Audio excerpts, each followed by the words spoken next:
I hope you're up for a good laugh. A few years ago, Chevy Nova made a big miscue. It was a widely popular car in the United States, but as it was being marketed in Central and South America, the word Nova in Spanish can be translated as does not go. And so some people on the internet decided to do a kind of an interpretation of what's called the Chevy Nova Award, of items that were marketed well in one place but not so in another place. For example, the Dairies Association's huge success with Camping Got Milk, remember that, did not go so well in Mexico as it got translated as Are You Lactating? Coors, its slogan Turn It Loose, got translated in Spanish Suffer from Diarrhea. Clairol introduced the Mist Stick, a curling iron. And in Germany they found that mist is slang for manure, and so no one wanted to buy the manure stick. The biggest one was Gerber. You remember those baby food jars that would have the picture of a little baby in it? Well, they found when it was being marketed in Africa, the problem was that because many people didn't read in Africa, they would actually put the picture of whatever was inside the jar on the outside of the label. So that didn't go very well for Gerber. Colgate introduced a toothpaste in France called Q, C-U-E, the name of a notorious naughty magazine. An American t-shirt maker in Miami printed shirts for the Spanish market promoting the Pope's visit. However, they misinterpreted the word El Papa for La Papa, which instead of saying I saw the Pope, it said I saw the potato. Pepsi's Come Alive with the Pepsi Generation was translated in Chinese as Pepsi brings your ancestors back from the grave. When Parker Pen marketed a ballpoint pen in Mexico, the ads were supposed to read, "It won't leak in your pocket and embarrass you." They misinterpreted the word for embarrass, which actually was embarazar, which means to impregnate, and so the ad campaign read, "It won't leak in your pocket and make you pregnant." Now there is a pin to market right there. And the worst one probably for American Airlines when they were advertising its new leather seats in the Mexican market, translated fly in leather got translated as fly naked in Spanish. Now, I share this with you because laughing is good for the soul, especially when events are not going very well. We've been traveling all summer long on the Route 66 of life. The journey, we have had some harrowing experiences. We've had some unlikely encounters. We've had some people that we will never forget. If you're just joining us today, we are following the blog entries of a United Methodist pastor by the name of Thomas Hall. I met Thomas one summer as he was riding his bike from Montana down to Texas. And he asked me if I would follow him on his blog adventures. And so those blog entries have become great summer sermon series fodder here. And so this past few weeks, we are in familiar territory. He is in the state of Nebraska. We learned last week he just missed Scottsbluff County, was taking Route 385 and ended up in Sutherland, Nebraska. Well, today, he is in the southern portion of our state. But before he can get into the Sunflower State, he has what he describes as probably his worst traveling experience state. And he just calls the entry brutal. So let's go right into his blog entry. The road that leads through Ogallala to North Platte slants on a southeasterly slope because the road parallels the Platte River. It is smooth and mesmerizingly flat and straight, but the moment you go south from North Platte, watch out.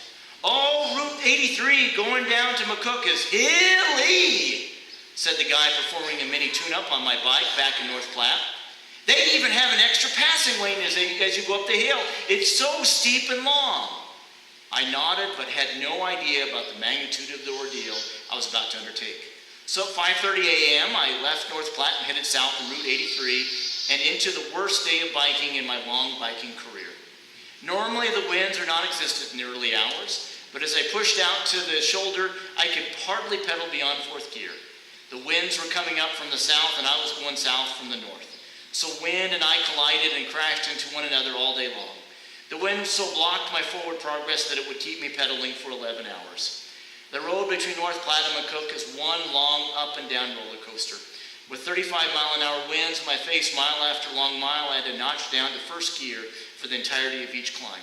One hamlet, Wellfleet, sits along the 70-mile trip. Otherwise, there are no gas stations or cafes or water sources.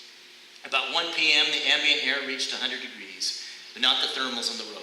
No, the heat coming from the road surface produced an updraft of even greater temps, as if a furnace beneath you suddenly opens up and belches hell heat through your bike. To be honest, I really didn't think I'd get through this day. I had run out of water at several points and was close to dehydration, but was already there. I passed the time by praying, clergy cussing, whining, like now sort of, singing "Take Me Out to the Ball Game." The 3/4 lilt works well when climbing in first gear, arguing with the wind, chewing gum, and stopping midway on a hill. Eventually, I saw the water tower in the distance and knew that I'd get to McCook, though depleted and enervated. So I'm hoping to take the day off tomorrow to replenish before heading into Kansas and onto the last leg of my journey. Some days are just simply brutal. That last line really spoke to me. Some days are just simply brutal. I think we've all been there on the Route 66 of life.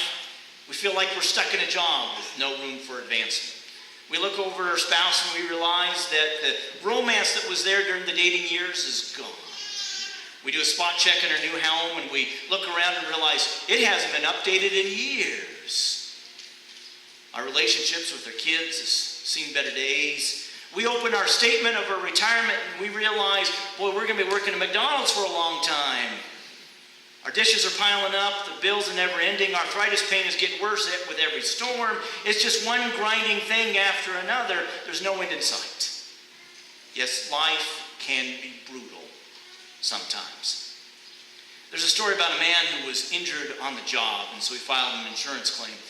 The insurance company asked for some more information, so he wrote them this following explanation. It said, "To whom it may concern, I am writing in response to your request concerning clarification of the information I supplied in block number 11 on the insurance form, which asked for the cause of the injury. I answered, trying to do the job alone. I trust that the following explanation will be sufficient. I'm a bricklayer by trade. On the date of the injury, I was working alone, laying brick around the top of a 3-story building. When I finished the job, I had about 500 pounds of brick left over. Rather than carry the bricks down by hand, I decided to put them into a barrel and lower them by a pulley that was fastened at the top of the building.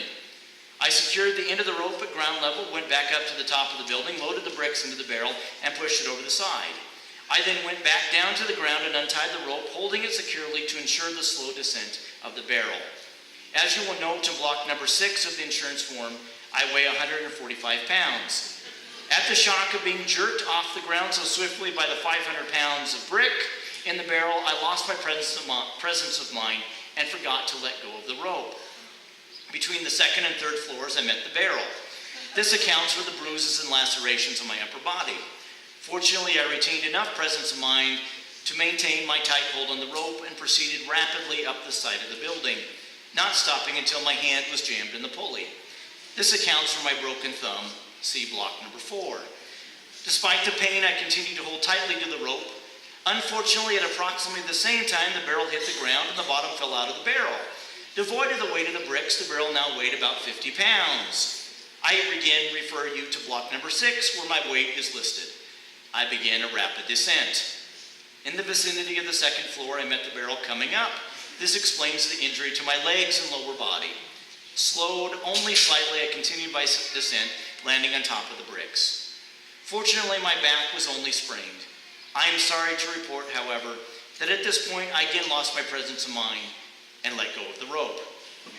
I trust if this answers your concern, please note that I am finished trying to do the job alone. What does Thomas say? Some days are just simply brutal. Now you might be thinking to yourself, why did I come to church today?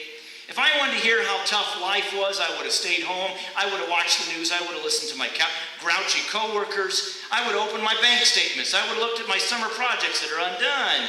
We came to church to feel good, Pastor.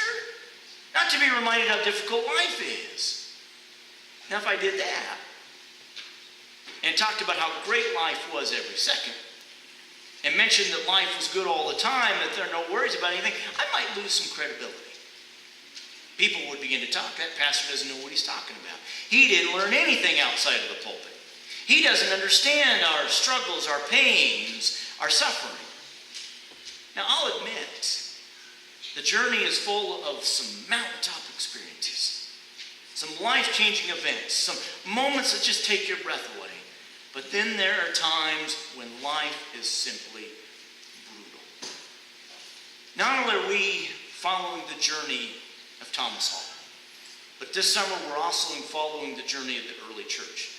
And so now we're going to pause and listen to the book of Acts and a story that takes place with the Apostle Paul. Readings from Acts 16, verse 16 through 24. One day, as we were going to the place of prayer, we met a slave girl who had a spirit of divination and brought her owners a great deal of money by fortune-telling. While she followed Paul and us, she would cry out, "These men are slaves of the Most High God, who proclaim to you a way of salvation." She kept doing this for many days, but Paul, very much annoyed, turned and said to the spirit, "I order you in the name of Jesus Christ to come out of her." And it came out at that very hour. But when her owners saw that their hope of making money was gone, they seized Paul and Silas and dragged them into the marketplace before the authorities. When they had brought them before the magistrates, they said, "These men are disturbing our city. They are Jews and are advocating customs that are not lawful for us as Romans to adopt or observe." The crowd joined in attacking them, and the magistrates had them stripped of their clothing and ordered them to be beaten with rods. After they had given them a severe flogging, they threw them into prison and ordered the jailer to keep them securely. Following these instructions, he put them in the innermost cell and fastened their feet in the stocks. Yep. Unfortunately, the Bible doesn't provide us with any rose-colored glasses here. I think things are pretty brutal for Apostle Paul, and he's just doing the right thing. It's obvious that these people are taking advantage of this woman, and in the midst of curing her in the name of Jesus, he and a friend Silas are jailed. Not only are they jailed, but they're beaten. They're ordered to be kept securely. I mean, just listen to verse 24 again. He put them in the innermost cell and fastened their feet in the stocks. Think about it. Any hope of escape is nil. Paul, the great spreader of the Christian faith, is facing another of his brutal days.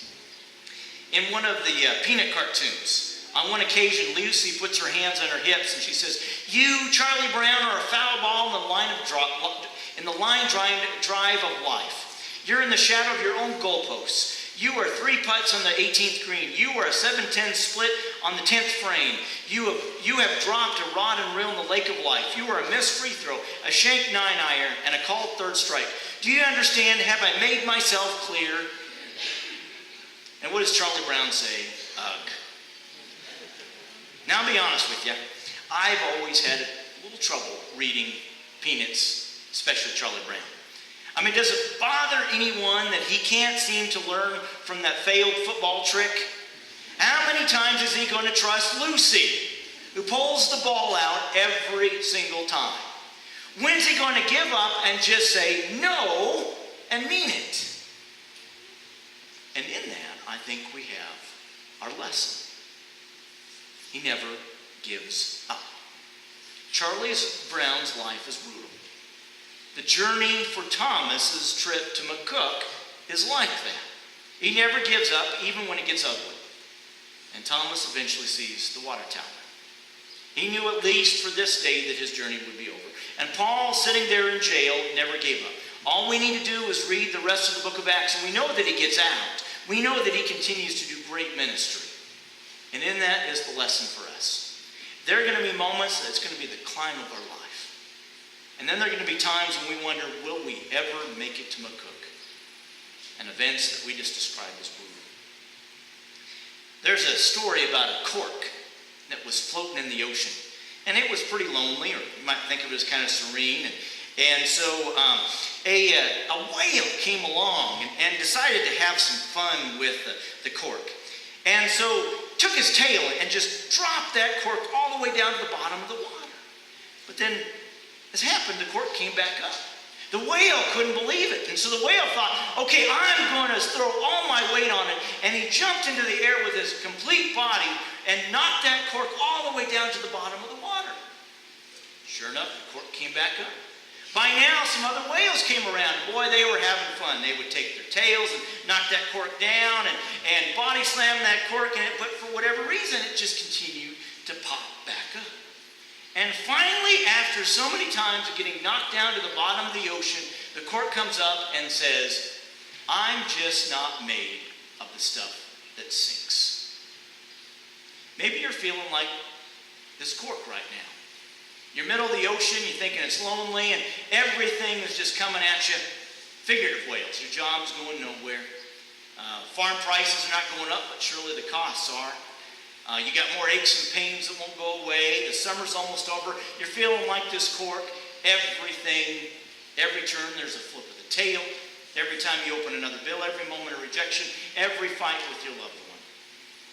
But guess what? The cork continues to pop back up. We are made of the stuff that doesn't sink. Thomas and Paul are faced with some brutal experiences, but they don't give up. More than that, they took a day off. They replenished themselves, and you can do that as well. If you are going through the brutal days, take a day off. Read the Word. Join one of our Sunday school classes. We have Bible studies that meet throughout the year.